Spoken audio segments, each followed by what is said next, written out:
بسم اللہ الرحمن الرحیم۔ السلام علیکم ناظرین۔ ایک بادشاہ نے ایک عظیم الشان محل تعمیر کروایا جس میں ہزاروں آئینے لگائے گئے تھے۔ ایک مرتبہ ایک کتا کسی نہ کسی طرح اس محل میں جا گھسا۔ رات کے وقت محل کا رکھوالا محل کا دروازہ بند کر کے چلا گیا، لیکن وہ کتا محل میں ہی رہ گیا۔ کتے نے چاروں جانب نگاہ دوڑائی تو اسے چاروں طرف ہزاروں کی تعداد میں کتے نظر آئے۔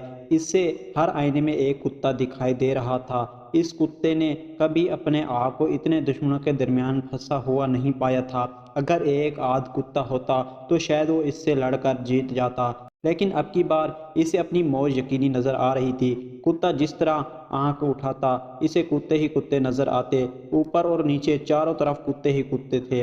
کتے نے بھونک کر ان کتوں کو ڈرانا چاہا۔ دھیان رہے کہ دوسروں کو ڈرانے والا دراصل خود ڈرا ہوا ہوتا ہے، ورنہ کسی کو ڈرانے کی ضرورت ہی کیا ہے۔ جب کتے نے بھونک کر ان کتوں کو ڈرانے کی کوشش کی تو وہ سینکڑوں کتے بھی بھونکنے لگے۔ اس کی نس نس کانپ اٹھی۔ اسے محسوس ہوا کہ اس کے بچنے کا کوئی راستہ نہیں، کیونکہ وہ چاروں طرف سے گھر چکا ہے۔ صبح چوکیدار نے دروازہ کھولا تو محل میں کتے کی لاش پڑی تھی۔ اس محل میں کوئی بھی موجود نہ تھا جو اسے مارتا۔ محل خالی تھا، لیکن کتے کے پورے جسم میں زخموں کے نشان تھے۔ وہ خون میں لت پت تھا۔ اس کتے کے ساتھ کیا ہوا؟